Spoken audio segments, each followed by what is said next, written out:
tu es dans l'eau, ça ne va pas te submerger. Mais au fond, tu écris, tu te rapproches, tu agonises. Au 30 matin, tu es là. Les gens, des fois, qui passent par ces moments, c'est comme des lions. Ils regardent, ils veulent qu'il y ait un tout à coup qui se passe entre la puissance de Dieu et le défi. L'épreuve nous rapproche de Dieu aussi. Bienvenue à notre interview de notre programme des 30 matins qui a pour thème le pouvoir du temps. Et aujourd'hui, nous recevons une servante de Dieu formidable. Elle est pasteur, épouse de pasteur, mère de 2 merveilleux enfants. Bonjour, pasteur Fifine. Bonjour, Richalo. Comment allez-vous, maman? Ça va très bien, merci. Bienvenue sur notre plateau. Vous nous avez parlé d'un sous-thème, le temps des épreuves. Un sous-thème inhabituel. Pourquoi ce choix? Je pense déjà que j'ai été inspirée. Dieu m'a inspirée de pouvoir parler sur le temps des épreuves. Et j'ai pris quand même la peine de suivre les autres orateurs. Et je demandais au Seigneur de me donner juste un court message poignant qui pourrait être utile au peuple de Dieu par rapport déjà à ce qui était dit par les autres. Et je pense que ça a été inspiré. Pourquoi? Ça a été inspiré. Et je pense, étant passé par une série d'épreuves dans ma vie, j'ai appris beaucoup de choses avec le Seigneur et je me suis dit que certainement, aujourd'hui, le 16, il y aurait certainement des gens qui passent par des moments difficiles et qui ont besoin de Dieu. Et je me suis dit que dans ce temps linéaire, il y avait une période qu'on appelait une période sombre, une période de détresse qu'on appelle période difficile ou temps d'épreuve. Alors, partant de là, j'ai pu prêcher sur ce thème inhabituel. Inhabituel, oui. En parlant de vos épreuves, vous nous avez dit que vous avez passé 9 années de stérilité. Est-ce que vous pouvez fortifier quelqu'un qui traverse ce temps? Le témoignage reçu de Dieu m'amène à dire à une femme, même à un couple, parce qu'on pense que la stérilité est seulement liée à la femme, mais à un couple, parce qu'il y a des hommes qui ne peuvent pas non plus donner la sémence convenable pour que leur femme féconde et puisse avoir des enfants. J'aimerais dire à ce couple que le miracle par rapport à l'enfantement est possible. Nous avons fait en fait 8 ans et c'est à la 9e année que le Seigneur nous avait visités. Le diagnostic était défavorable. Une série de diagnostics défavorables. Et dans notre couple, étant serviteur de Dieu, on est passé par de moments que j'ai appelés de moments sombres, de moments de souffrance.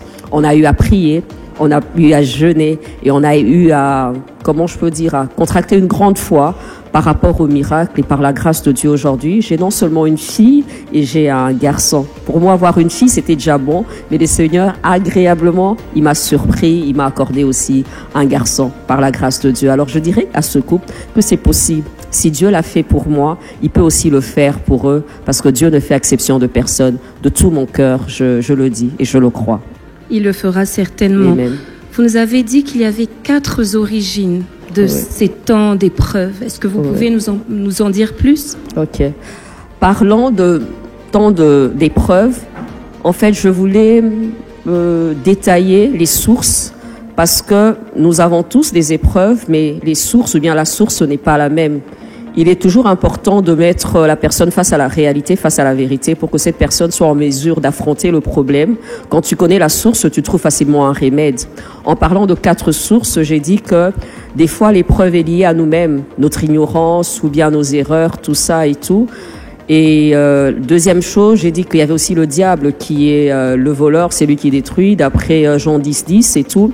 Il y a des problèmes comme ça qui arrivent, qui surviennent, parce que Satan, il y a la main du diable, comme le possédé de Gadara, ou bien cette femme qui avait son dos courbé. Alors là, c'est Satan. Tu as sémé la bonne sémence, mais il vient s'aimer l'ivraie. J'ai aussi parlé des épreuves, en fait, liées à la méchanceté des hommes. Il y a des gens méchants, les sorciers existent, des gens qui ne nous aiment pas existent. Quoi que tu le fasses, ils t'aiment pas. Et en préparant mon message, il y avait un exemple, pour moi, un exemple poignant, des jeunes filles qui pleurent depuis un moment, des filles que j'appelle Tamar.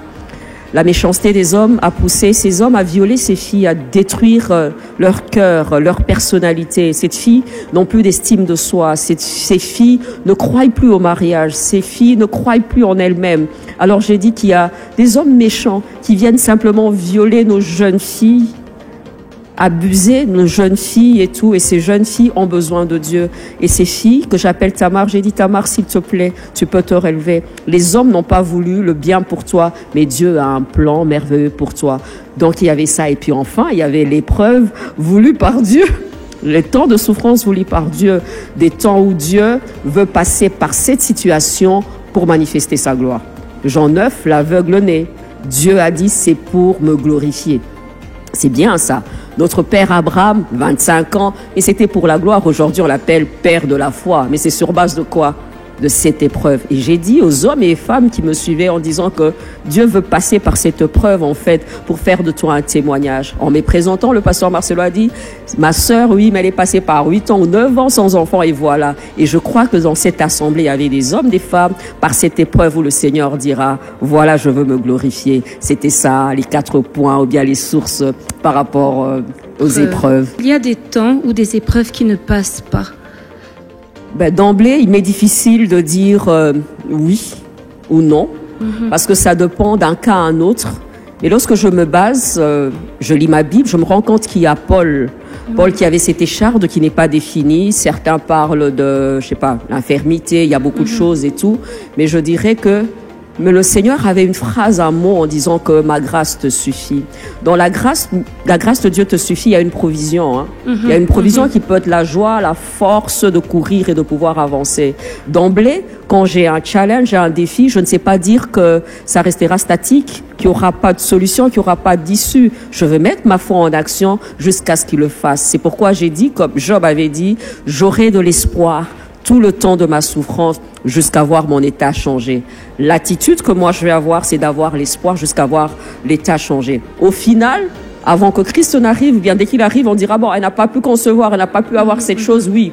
Ça, c'est pas à moi de dicter les choses. Mais pour ma part, moi, je veux garder la foi, l'attitude qu'il faut, et au final, on verra si je l'aurai ou pas. Mais Dieu est fidèle, Dieu est fidèle. Ne te lance pas comme disant que c'est fatal, ne te lance pas en disant que il y a que ça. Non, s'il te plaît, quand tu as l'épreuve, quand tu passes par de moments difficiles, dis-toi que l'issue est certaine, parce que le malheur atteint souvent le juste, mais l'Éternel en délivre toujours. J'y vais comme ça. Nous sommes des hommes et des femmes de foi. Je préfère plus avoir cette perspective que de dire que ça passera jamais. Non. Le royaume appartient aux violents, hein? Donc oui. Restons violents, et je pense que ça sera une très bonne chose. Ok, maman Fifi. Il y a une pensée, vous aviez dit que dans le temps des épreuves, dans ce temps, il y a des bonnes choses. Oui. Ce n'est pas évident quand vous traversez une tempête de se dire que le soleil va se lever, va finir par se lever. Mais vous avez dit qu'il y avait des bons côtés. Quels sont ces bons côtés? Quand je l'ai dit, j'ai même souri pour rassurer les gens en disant que c'est pas évident de le dire, hein. Pourquoi? Parce qu'il y a des épreuves qui, comment je peux dire, qui ont pour résultat des blessures, l'aigreur, et puis on reste dans ça. Mais quand je regarde avec un œil de chrétienne et puis de prédicatrice, je me dis c'est pas l'option à prendre. Je préfère prendre l'option positive. C'est pourquoi aujourd'hui, pour encourager le peuple de Dieu, j'avais dit que l'épreuve a des, comment tu appelais ça? Des bons côtés. Des bons côtés. Alors bon côté, c'est peut-être pas le mot parce que la souffrance c'est pas agréable. C'est pas agréable. Ça n'a jamais été agréable, mais c'était par rapport au résultat. Quand j'ai dit bon côté, résultat, c'est pourquoi j'ai défini le pouvoir comme l'influence, c'est qui amène à. Mais comment ça amène à? C'est ça le plus dur. C'est pourquoi j'ai dit le premier élément, c'était le brisement. Le brisement n'est pas facile, n'est pas aisé. Mais sorti de là, quand tu es un homme brisé, Dieu se sert de toi. Le parcours est difficile, mais je pense qu'il y a d'abord le brisement. Quand le brisement, j'ai dit que tu deviens vulnérable, tu deviens humble, tu n'es plus un donneur de leçons. Pourquoi tu te mets à la place des autres étant passé par là? Par rapport à Israël, le Seigneur dit, je t'ai fait passer par le désert pour humilier ton cœur, pour te rendre meilleur. Il y a le brisement. À part le brisement, j'ai dit que l'épreuve nous amenait, en fait, nous rapprocher de Dieu. Celui qui est dans la souffrance fait quoi? Prie. Il y a des belles rencontres qui se font pendant que les gens sont dans le désert. J'ai donné l'exemple de Moïse par rapport à cette belle rencontre au mont Sinaï. J'ai donné l'exemple de Jacob par rapport à la souffrance après chez Laban. Alors je me suis dit, ah ouais, épreuve, oui. Mais dans cette épreuve, je peux encore me rapprocher, m'approcher de Dieu, épuiser encore de Dieu, grandir dans la relation avec Dieu, grandir dans la soif de Dieu. Enfin, j'ai bien dit, troisième chose, c'est par cette épreuve-là que Dieu manifeste sa gloire. Pourquoi notre foi grandit. pourquoi nous mettons notre foi en action. Et lorsque la foi est en place, les montagnes se déplacent. Alors, j'ai donné tellement des exemples en disant que, mon Dieu, nous devons imiter ceux qui par la foi et la persévérance hérissent des promesses. Pour hériter les promesses, il faut avoir la foi. Alors, les épreuves me permettent en fait de grandir dans la foi et d'avoir mon miracle. Bref, c'est ça. Oh, gloire au Seigneur. Donc les épreuves nous rapprochent de Dieu, Yes. nous poussent à prier, nous poussent à faire davantage. Et aujourd'hui, nous voulons que maman, vous puissiez prier pour nous, prier pour fortifier ceux qui traversent ce temps. C'est difficile, vous l'avez traversé vous-même, mais par une prière, fortifiez le peuple de Dieu. Merci. Je vais prier. Je vais prier pour Tamar, précisément, les filles que j'ai appelées Tamar, et les couples qui attendent d'avoir des enfants, et toute personne qui est découragée, désespérée, qui s'attend à Dieu. Prions ensemble. J'aimerais que tu te connectes par la foi et que tu reçoives quelque chose de Dieu. Connecte-toi par la foi et reçois quelque chose de Dieu. Seigneur, je te rends grâce et je te bénis pour ce temps. Au-delà de ce qui a été prêché, au-delà de ce qui a été dit, comme Père éternel, notre Dieu, des empreintes indélébiles, que tu puisses, Père éternel, donner un témoignage.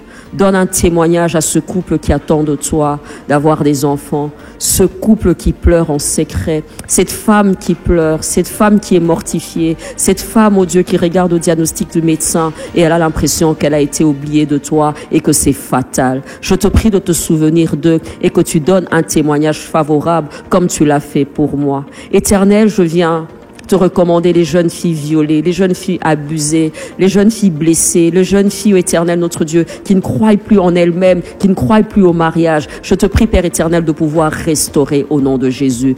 Père, c'est le temps de miracle. Père, tu demandes si tu crois, tu verras la gloire de Dieu. Nous voulons croire, Seigneur notre Dieu, que toutes les personnes qui nous ont écoutés ce matin pourront recevoir quelque chose de toi. Que ces personnes soient bénies, qu'ils sortent de cette épreuve avec un témoignage vivant. Au nom de Jésus, j'ai ainsi prié. Amen. Il y aura certainement des tempêtes, mais Christ est avec toi sur ta barque. Ne te décourage pas. Merci beaucoup et à la prochaine fois.